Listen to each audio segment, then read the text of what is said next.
Bapak dan Ibu? Terima kasih Bapak dan Ibu sudah ada di sini. Terima kasih sudah memberikan waktu. Izin Bapak Ibu, saya akan menyampaikan tugas aksi nyata saya di modul 1.4. Saya Eva Martina Simatupang, calon guru penggerak angkatan 5 dari Labuan Batu Selatan. Sebelum kita melanjutkan paparan materi ini, izin kepada Bapak untuk bisa membuatkan doa sebelum kita memulai kegiatan ini.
Terima kasih Pak atas doanya. Saya tahu Bapak Ibu juga lelah karena baru selesai mengajar. Ada baiknya kita relakskan diri dulu. Boleh ambil posisi tempat duduk yang nyaman, tidak membungkuk tetapi tegak, dan kaki diletakkan di lantai. Nah, Bapak Ibu bisa meletakkan telapak tangan di paha untuk melengsarkan badan. Boleh ditutup matanya untuk menarik nafas dan dibuang kembali sampai 3 kali. Rasakan hembusan, rasakan tangannya nafas ketika masuk ke dalam hidung dan keluar. Lakukan sebanyak 3 kali. Apabila Bapak dan Ibu merasa bahwa ada yang pegel, bisa sedikit dilereskan badan ini. Oke, terima kasih Bapak dan Ibu. Saya akan menyampaikan materi. Yang pertama, kita berawal dari filosofi pendidikan nasional Ki Hajar Dewantara. Bapak Ki Hajar Dewantara menyatakan bahwa pendidikan memberikan tuntunan terhadap segala kekuatan kodrat yang dimiliki anak agar ia mampu mencapai keselamatan dan kebahagiaan setinggi-tingginya, baik sebagai seorang manusia maupun sebagai anggota masyarakat.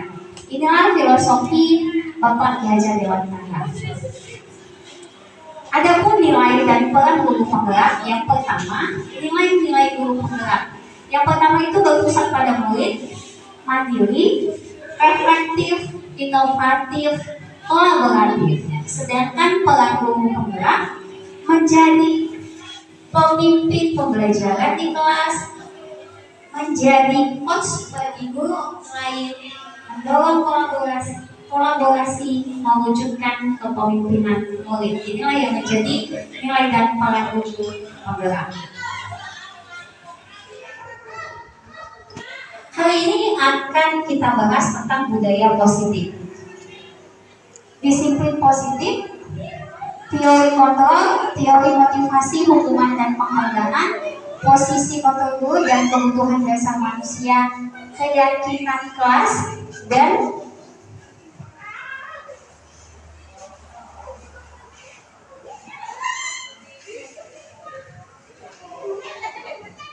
segitiga restitusi. Ya, next.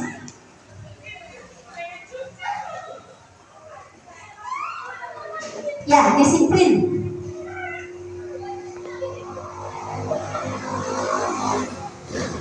Makna disiplin. Ketika mendengar kata disiplin, apa yang terbayang di benak kita? Apa yang terlintas di pikiran kita? Kebanyakan orang akan menghubungkan kata disiplin dengan tata tertib, teratur, dan kepatuhan pada peraturan. Kata disiplin juga sering dihubungkan dengan hukuman, padahal itu sungguh berbeda. Karena belajar tentang disiplin positif tidak harus dengan memberikan hukuman. Justru itu adalah salah satu alternatif terakhir dan bila perlu tidak digunakan sama sekali. Disiplin berasal dari bahasa Latin disiplina yang artinya belajar. Nah, kata disiplin juga berasal dari akar kata yang sama dengan disiplin atau murid pengikut. Untuk menjadi seorang murid atau pengikut motivasi yang terbangun adalah motivasi intrinsik, bukan ekstrinsik. Nah, di sini ada disiplin positif menurut Dr. William Glasses. Yang pertama, kita tidak bisa mengontrol orang lain, hanya kita bisa mengontrol diri kita sendiri. Yang kedua, semua perilaku itu memiliki tujuan. Yang ketiga, modal berpikir, kolaborasi dan menciptakan pilihan-pilihan baru. Yang keempat, realitas kita yang berusaha menghormati pandangan orang lain tentang dunia. Setiap orang memiliki gambaran yang berbeda-beda. Di sini ada beberapa contoh simulasi respon dan teori kontrol. Yang pertama, kalau stimulus respon itu realita atau kebutuhan kita sama. Kalau yang kontrol itu kebutuhannya kita berbeda. Jadi model berpikir menang kalah itu kalau stimulus respon, sedangkan teori kontrol itu model berpikir menang-menang.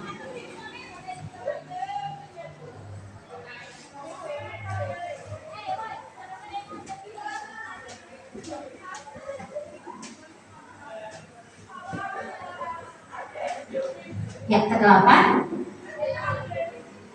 tiga motivasi perilaku manusia. Yang pertama, untuk menghindari ketidaknyamanan atau hukuman. Ini sering dirasakan bahwasanya kalau kita mau melakukan sesuatu itu supaya kita tidak dihukum.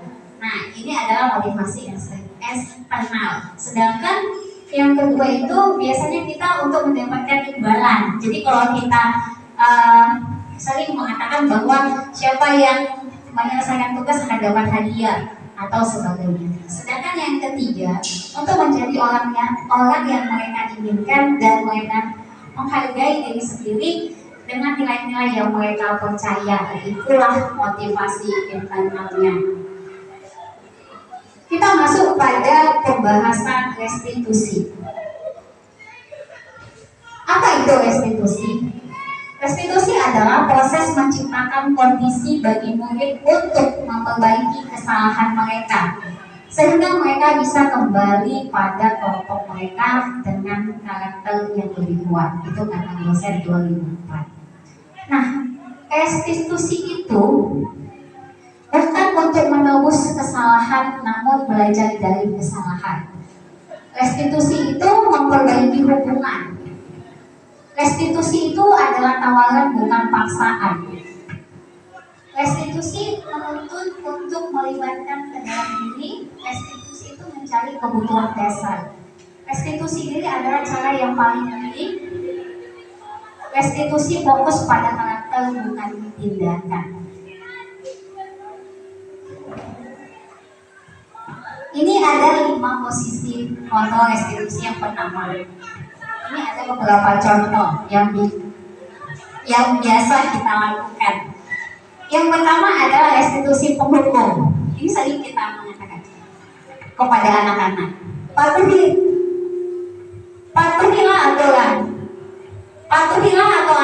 patuhilah aturan saya atau awas. Kamu selalu saja salah. Nah, itu biasanya kata yang menunjukkan bahwa itu restitusi hukuman. Yang kedua, membuat merasa bersalah kepada anak didik. Ini juga sering saya lakukan sebelum saya mengenal CPG. Ibu sangat kecewa sama kamu. Ibu sangat kecewa sekali dengan kamu. Kamu telah membuat kesalahan sehingga ibu merasa sedih dan bla bla bla, sehingga anak itu merasa bersalah terhadap tindak laku yang dilakukannya. Yang ketiga, restitusi hukuman. Ayolah bantu demi bapak dan ibu. Kita kan teman, janganlah begitu. Seperti itulah kata-katanya bapak dan ibu. Next. Terus ada yang namanya restitusi pemantap. Biasanya kalau anak melakukan kesalahan, kita kan selalu bilang peraturannya apa? Apa yang telah kamu lakukan? Sanksi atau konsekuensi apa yang harus kamu dapatkan? Nah, ada satu juga yang namanya restitusi manajer. Nah, ini juga saya mau belajar restitusi manajer. Kita bisa mengatakan kepada anak-anak apa yang kita yakini. Kembali ke keyakinan kelas. Jika kamu meyakininya, apakah kamu bersedia memperbaikinya? Jika kamu memperbaiki ini, hal ini menunjukkan apa tentang dirimu? Jadi ada kalimat-kalimat yang sangat berbeda dari setiap restitusi. Ada 3 restitusi atau segitiga restitusi. Yang pertama itu adalah menstabilkan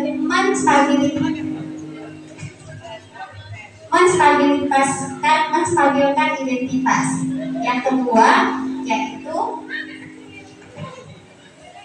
validasi tindakan yang salah. Sedangkan yang ketiga menanyakan keyakinan. Jadi ini ada namanya segitiga restitusi. Jadi ketika anak melakukan kesalahan, yang pertama kali kita lakukan, terima kasih Pak. Yang pertama kali kita lakukan adalah menstabilkan identitasnya kalau dia melakukan kesalahan. Nah, setelah itu kita validasi tindakan yang salah. Terus yang kemudian kita menanyakan keyakinan. Inilah yang dinamakan segitiga restitusi. Saya akan jelaskan beberapa contoh.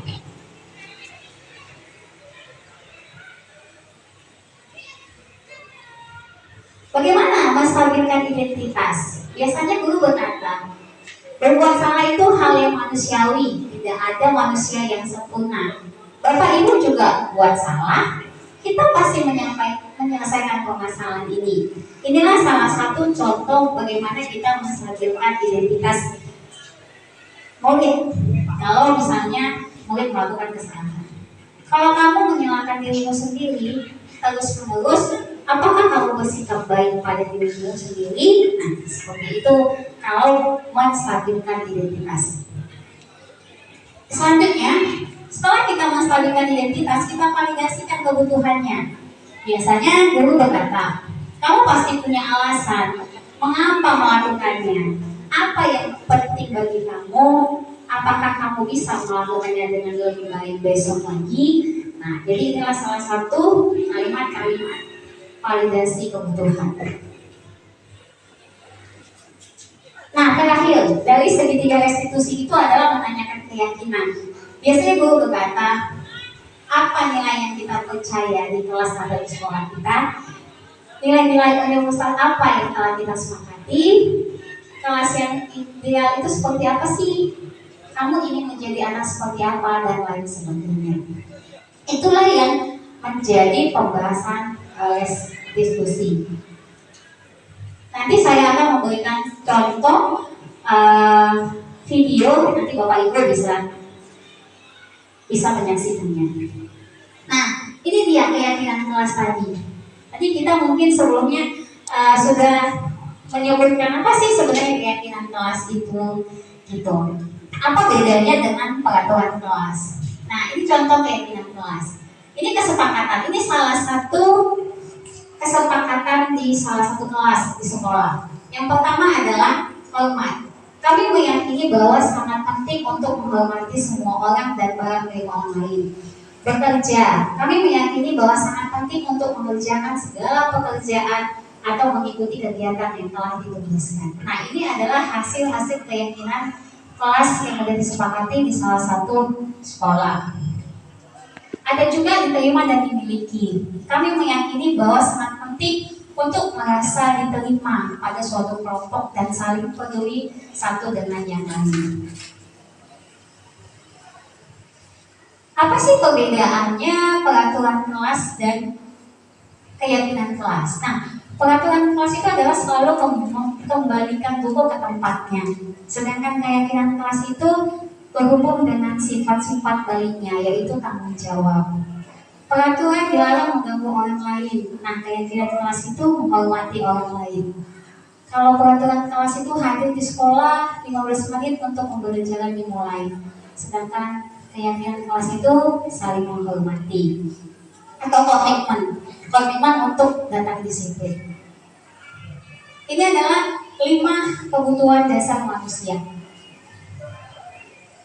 Ketika seorang murid melakukan suatu perbuatan yang bertentangan dengan nilai-nilai kebajikan atau melanggar peraturan, hal itu sebenarnya dikatakan mereka gagal memenuhi kebutuhan dasar mereka. Yang pertama itu adalah bertahan hidup. Yang kedua itu penguasaan, kasih sayang dan rasa diterima, kesenangan, kebebasan. Jadi mungkin Bapak Ibu kalau anak-anak melakukan kesalahan, mungkin ada salah satu dari 5 kebutuhan ini yang tidak terpenuhi, baik itu mungkin di rumah ataupun di sekolah atau mungkin selama dia menjalani kehidupan ada yang tidak terpenuhi dari kebutuhan ini. Seperti itu Bapak Ibu. Nah, ini salah satu kegiatan yang sudah saya lakukan khususnya sebenarnya di kelas 10. Semua saya sudah masuk di kelas 10 baik itu IPA IPS. Saya memberikan keyakinan kelas. Jadi anak-anak sudah menentukan keyakinan kelasnya masing-masing. Nah, sebelum kita melakukan refleksi, ada video yang mau saya sampaikan, ada yang mau saya tunjukkan mengenai keyakinan kelas di segitiga restitusi.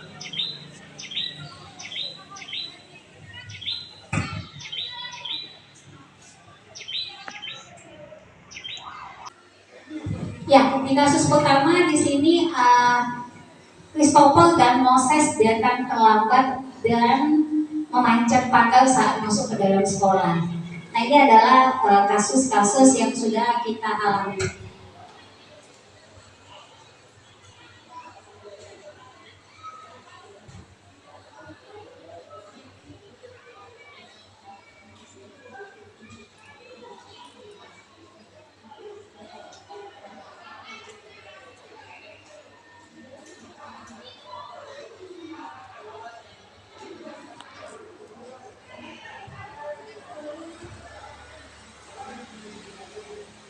Ya, di sini saya melakukan segitiga restitusi, di mana pertama kali adalah menstabilkan identitasnya, terus kemudian melakukan validasi, terus menanyakan keyakinan.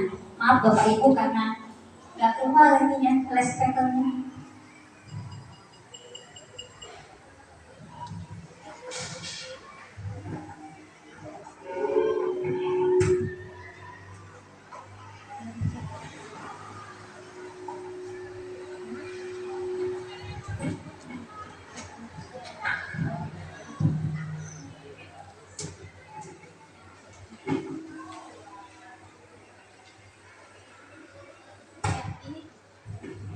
Inilah salah satu yang sudah saya praktekkan di kelas, bagaimana mengenai segitiga restitusi. Nah, ternyata di sini menyatakan segitiga restitusi itu menyatakan bahwa tidak melakukan hukuman, tetapi bagaimana menstabilitaskan identitas, bagaimana memvalidasi, dan bagaimana menanyakan keyakinan. Nah, demikianlah Bapak dan Ibu hasil presentasi saya. Kita akan tanya jawab. Bapak Ibu izin, ini adalah refleksi kita. Yang pertama adalah hal baru apa apa yang mengubah paradigma saya atau yang saya dapatkan hari ini. Bapak Ibu boleh berbagi, kita di sini boleh sharing, saling menguatkan, saling berkolaborasi untuk menjadi lebih baik. Ada Bapak Ibu yang ingin mau menyampaikan hal baru yang mengubah paradigma hari ini tentang disiplin diri ataupun dengan motivasi ataupun tentang restitusi. Ada yang menyampaikan pendapatnya Bapak Ibu? Ya, terima kasih Pak. Baik, terima kasih Pak. Saya hanya sedikit menanggapi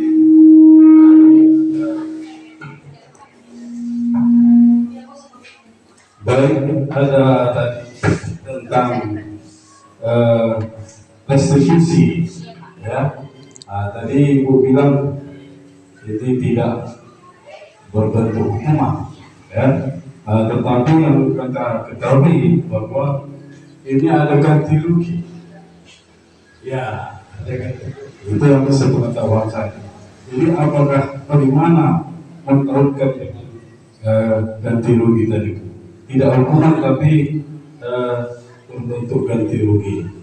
Atau yang kedua bisa dihukum dengan eksekusi atau sama. Nah, jadi bisa penjelasan. Terima kasih. Ya, terima kasih Pak. Ya, kepada Bapak Ibu, saya tampung dulu pertanyaannya. Ada yang mau menyampaikan pendapatnya hal baru yang mengubah paradigma saya hari ini. Ada yang Bapak Ibu yang mau menyampaikannya? Atau kita kedua, perasaan apa yang muncul selama mengikuti sesi ini? Khususnya mengenai makna disiplin dan motivasi literasi. Dan yang ketiga, perasaan apa yang muncul selama mengikuti sesi ini, khususnya mengenai restitusi. Ya Bapak Ibu, saya persilakan yang memberikan pendapatnya. Ya, terima kasih untuk Ibu Eva. Ini ada refleksi yang ketiga. Perasaan apa yang muncul selama mengikuti sesi ini khususnya mengenai restitusi? Ya, jadi sebenarnya restitusi ini menciptakan kondisi bagi murid untuk memperbaiki kesalahan sehingga kembali kepada kelompok yang maksudnya di sini kelompok yang baik, ya. Jadi selama ini kita memang sebagai guru banyak muncul masalah-masalah dalam kelas ataupun di luar kelas, atau bisa dikatakan di sekolah ini, baik itu masalah mungkin disiplin yang pertama sering terlambat, baik itu terlambat ke sekolah, terlambat masuk ke dalam kelas, dan juga tidak disiplin di sini untuk mengikuti yang namanya berbagai bentuk tugas yang tidak siap. Jadi sebenarnya kalau menurut saya sebagai seorang pendidik memang kadang adalah hati kita tidak ingin menghukum siswa tersebut karena memang melakukan yang namanya ketidakdisiplinan. Ibu Eva mungkin sudah beberapa bulan terakhir ini mengikuti yang namanya guru penggerak. Saya sebagai seorang guru yang belum mengikuti guru penggerak, jadi mungkin banyak yang tidak paham tentang yang namanya masalah retribusi, keyakinan kelas. Begini ya Bu, kadang kita sebagai guru ingin menghukum siswa. Sebenarnya seorang guru itu sebaiknya memang tidak menghukum, tapi karena kesalahan yang berulang-ulang membuat kita jadi merasa apalah yang saya berbuat. Begitu kira-kira ya Bu Eva.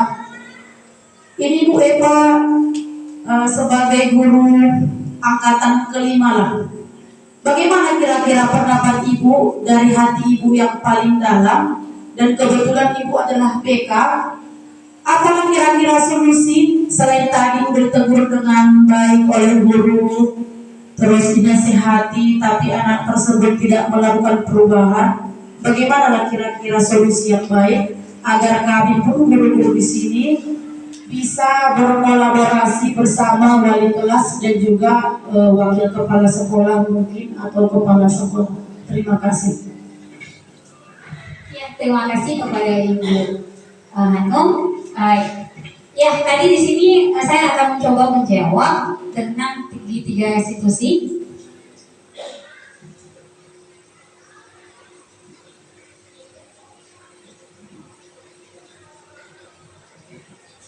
Ya, nah di sini ada namanya segitiga. Ini namanya segitiga restitusi. Nah, inilah yang sebenarnya yang saya jalankan di video tadi, cuma karena suaranya tidak terdengar. Jadi ada kata-kata kita di sini menyampaikan dengan kalimat-kalimat bagaimana supaya restitusi ini bisa berjalan. Yang pertama, ini misalnya kejadian lompat pagar tadi. Misalnya yang pertama adalah kita menstabilkan identitas. Nah, tadi stabil identitas ada di sini. Nah, yang pertama yang kita lakukan adalah seperti ini, Bapak Ibu. Nah, kita panggil anaknya, kita bicara berdua. Nah, kita bisa mengatakan ini kepada mereka. Berbuat salah itu hal yang manusiawi, tidak ada manusia yang sempurna, Bapak dan Ibu. Begitu juga dengan murid kita, pasti melakukan kesalahan. Ada faktor yang menyebabkan mereka melakukan kesalahan itu. Jadi di sini kita tinggal tanya aja sama mereka, Bapak Ibu lebih tertarik untuk menyelesaikan masalahmu dibanding mencari kesalahan-kesalahanmu. Itu yang kita lakukan yang pertama. Ini yang kita lakukan adalah pembicaraan antara saya dan murid. Jadi hanya berdua ya Bapak dan Ibu kita lakukan. Nah, setelah ini kita menstabilkan identitasnya, kita lanjut kepada validasinya. Nah, ini dia salah satu kalimat-kalimat validasinya. Kamu pasti punya alasan mengapa melakukannya. Apa yang penting bagi kamu? Apakah kamu bisa melakukannya dengan lebih baik besok lagi? Mungkin ini hal yang jarang kita lakukan ya Bapak dan Ibu, dan saya juga baru tahu setelah mengikuti CPG ini. Ternyata ketika anak melakukan kesalahan, inilah yang kita lakukan. Segitiga restitusi inilah supaya anak itu dapat memperbaiki perilakunya. Jadi setelah itu kita masuk pada menanyakan keyakinan. Nah, misalnya kan dia manjat pagar atau terlambat. Nah, ini memang saya sudah lakukan di kelas 10. Jadi ketika mereka melakukan kesalahan, saya tanya, apa kesepakatan kita? Apa nilai-nilai yang kita percayai di kelas? Nah, apa keyakinan kelas kita? Nah, dia akan menjawab, iya Bu, kita sudah sepakat bahwa disiplin adalah salah satu sifat yang baik. Jadi dia yang menemukan jawaban itu sendiri, seperti itu kepada ibu. Bagaimana Ibu Hanum? Ya, ini sebenarnya sebelum mungkin Bu Eva menyampaikan ini, ada beberapa guru mungkin yang sudah melakukan itu, tetapi kondisi anaknya memang yang mungkin sudah dinasihati dan tidak bisa merubah diri. Kalau itu memang tugas kita bersama itu. Oke, terima kasih Bu Eva. Terima kasih. Ya, pertanyaan Pak Suki tadi, ganti rugi tadi maksudnya seperti apa Pak? Saya boleh dijelaskan dulu supaya saya bisa jelaskan restitusi. Saya baca bahwa arti dari restitusi itu kan penyerahan ganti rugi kepada korban. Apakah ini berhubungan dengan yang Ibu jelaskan ini? Kalau tidak, ya kan? Nah, saya pertanyakan karena di situ kan arti menurut bahasa Inggris, kan begitu, ya kan?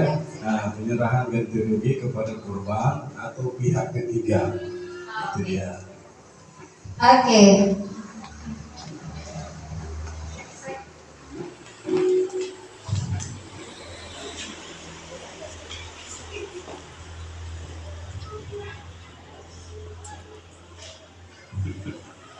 Nah, Pak, restitusi pengertiannya ini, Pak.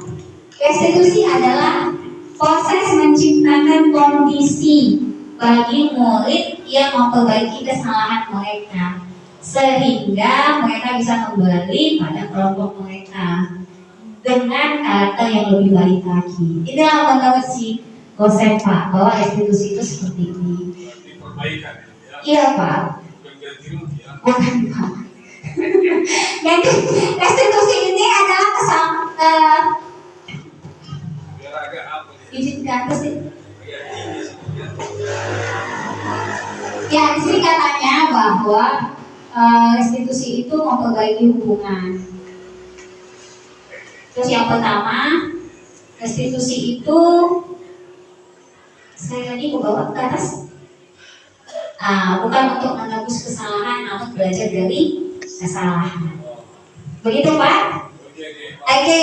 Ya, sebelum kita mulai sesi ini, saya memberikan satu kesempatan kepada Bapak dan Ibu yang ingin memberikan pandangannya tentang paradigma baru setelah mendapatkan materi hari ini. Kami persilakan Bapak dan Ibu.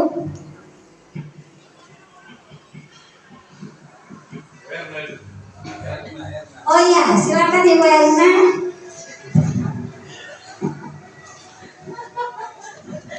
Assalamualaikum warahmatullahi wabarakatuh. Selamat siang kepada kita semuanya. Hal baru apa yang mengubah paradigma saya yang saya dapatkan pada siang hari ini ketika mengikuti presentasi mengenai calon guru penggerak disiplin. Nah, yang mengubah pandangan saya singkat saja, tidak banyak, bahwa tidak semua kesalahan itu dapat diselesaikan dengan Jadi menurut saya demikian Bu Eva. terima kasih. Ibu Eva yang menyatakan bahwa kesalahan tidak selamanya hukuman. Oke, Bapak dan Ibu ada lagi? Oke, wah saya senang sekali ini.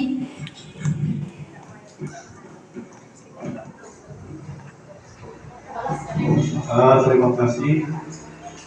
Saya mengakui bahwa baru hari ini menemukan istilah restitusi. Jadi saya sangat terkesan sekali dengan pemaparan ini. Di mana tadi saya lihat ada pendekatan-pendekatan yang bisa kita lakukan untuk mendisiplinkan anak, yaitu dengan yang sudah jelaskan tadi bahwa ada beberapa poin tadi itu segitiga restitusi, yaitu yang pertama menstabilkan identitas, kemudian validasi dan menanyakan pilihan. Saya kira ini kuncinya kan komunikasi. Ya, komunikasi maksudnya ini kan komunikasi, artinya kalau saya boleh katakan ini bicara dari hati ke hati antara murid dengan guru. Nah, jadi barangkali pemaparannya akan lengkap lagi kalau kita tambahkan dengan bagaimana menjalin komunikasi yang lebih mesra, saya katakan, antara guru dengan murid, karena mungkin selama ini mereka berpandangan kepada kita itu, wah ini bahaya, wah ini nggak bagus dan sebagainya seperti itu. Barangkali ini saran saya kepada Ibu Eva Simatupang, mungkin ini perlu ditambahkan lagi nanti kelanjutannya bagaimana menjalin komunikasi.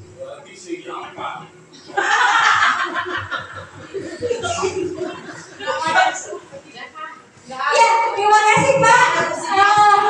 Terima kasih. Nah, untuk tanggapan Bapak yang selanjutnya adalah nanti di modul selanjutnya Pak, 2 tentang pembelajaran sosial emosional untuk bagaimana cara kita berkomunikasi dengan anak didik. Terima kasih banyak Pak. Ya, demikianlah Bapak dan Ibu hasil dari presentasi kita, diskusi kita. Saya berterima kasih hari ini Bapak dan Ibu sangat antusias, mulai dari pertanyaan, mulai dari jawaban. Saya rasa yang terpenting sebelum saya tutup adalah satu kalimat, kita tidak akan bisa membawa sekolah ini menjadi lebih baik kalau tidak ada kolaborasi. Ya, kalau hanya satu orang pasti kita akan sulit menaklukkan dunia. Tapi dengan adanya kolaborasi, kita sama-sama untuk membuat sekolah ini menjadi lebih baik. Selamat siang Bapak dan Ibu, sehat selalu, salam dan bahagia.